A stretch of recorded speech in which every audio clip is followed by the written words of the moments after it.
järveä. 6 vuotta on täällä asuttu ja en ole ikinä käynyt tässä toisella järvellä kalassa. Niin nyttenpä heitellä ja katsottaa mitä tulee vai tuleeko mitään.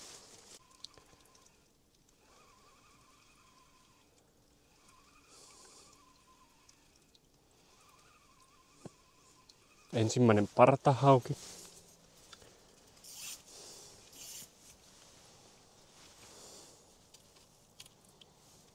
Tää ehkä vaihtaa kohta pieni.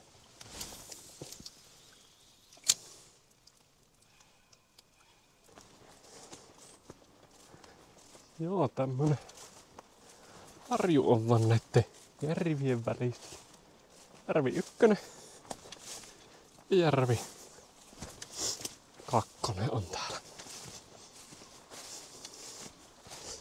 Piti kiertää tänne toiselle puolelle. Niin josko täältä olisi helpompi heitellä.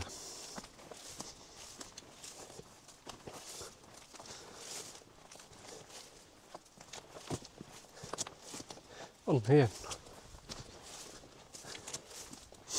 Sitten kun vielä löydettäisiin paikka, mistä saadaan viskeltyä uistinta tai jikiä tuonne veteen.